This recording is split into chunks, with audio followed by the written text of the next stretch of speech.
Hi hello అందరికీ welcome back to our channel. క్రిస్పీగా carrot and beetroot fry ఎలా చేయాలో చూసేద్దాం. బీట్రూట్ క్యారెట్ ఇష్టం లేని వాళ్ళు కూడా చాలా ఇష్టంగా తింటారు. ఒకసారి ఇలా చేసి పెట్టండి. ఫస్ట్ ప్యాన్లో బీట్రూట్ అండ్ క్యారెట్ కూడా ఫ్రై చేసుకుందాము. డీప్ ఫ్రై చేసుకోవాలి. డీప్ ఫ్రైకి సరిపడగా ఆయిల్ వేసుకొని ఆయిల్ హీట్ అయిన తర్వాత బీట్రూట్ ముక్కలు వేసేసుకోవాలి.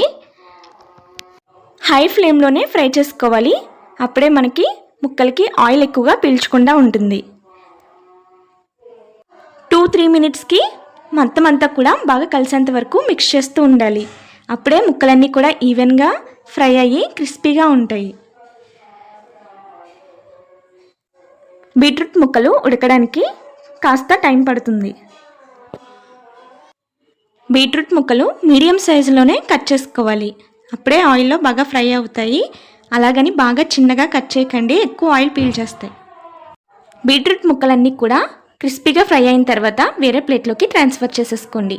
నెక్స్ట్ అదే ఆయిల్లో మీడియం సైజ్గా కట్ చేసుకున్న క్యారెట్ ముక్కలు వేసేసుకోవాలి.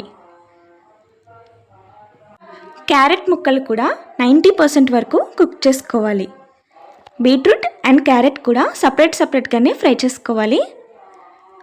బీట్రూట్ ముక్కలు క్యారెట్ ముక్కల కన్నా హార్డ్గా ఉంటాయి కదా,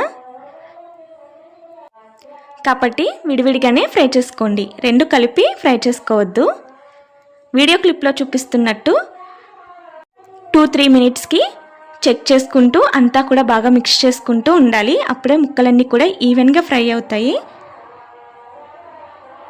క్యారెట్ ముక్కలు కూడా బాగా ఫ్రై అయిన తర్వాత వేరే ప్లేట్లోకి ట్రాన్స్ఫర్ చేసేసుకోవాలి. ఇప్పుడు తాలింపు పెట్టేసుకుందాం.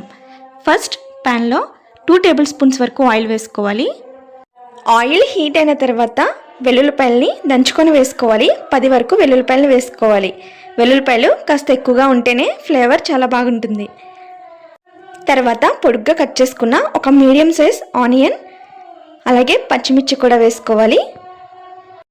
తర్వాత 1 టేబుల్ స్పూన్ జీలకర్ర, 1 టేబుల్ స్పూన్ పచ్చిశనగపప్పు కూడా వేసేసుకొని ఆనియన్స్ గోల్డెన్ కలర్ వచ్చేంత వరకు ఫ్రై చేసుకోవాలి. కొద్దిగా కరివేపాకు కూడా వేసేసుకోవాలి.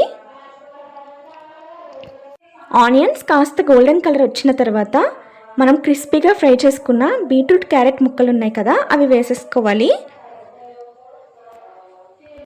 అంతా కూడా బాగా కలిసేంత వరకు మిక్స్ చేసేసుకోండి. తర్వాత మీ టేస్ట్కి తగ్గట్టు సాల్ట్ కూడా వేసేసుకొని ఒక 5 మినిట్స్ వరకు మిక్స్ చేసుకోవాలి. నెక్స్ట్ ధనియాల పొడి కూడా వేసేసుకోవాలి. మీకు ఇష్టం ఉంటే వేసుకోండి, లేదంటే స్కిప్ చేయొచ్చు.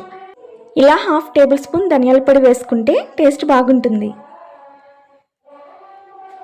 తర్వాత 1/2 టేబుల్ స్పూన్ కారం కూడా వేసుకోండి. కారం యూస్ చేస్తే కలర్తో పాటు రైస్లోకి కలుపుకుండేటప్పుడు చాలా బాగుంటుంది. మీకు నచ్చకపోతే అంతా కూడా పచ్చిమిర్చితోనే ఫ్రై చేసుకోవచ్చు. ఒక 10 మినిట్స్ వరకు ఫ్రై చేసుకోవాలి మీడియం ఫ్లేమ్లోనే.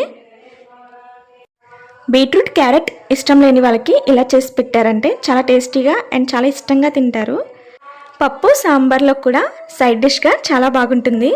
అలాగే రైస్లో కలుపుకున్నా చక్కగా కలుస్తుంది, చాలా టేస్టీగా ఉంటుంది.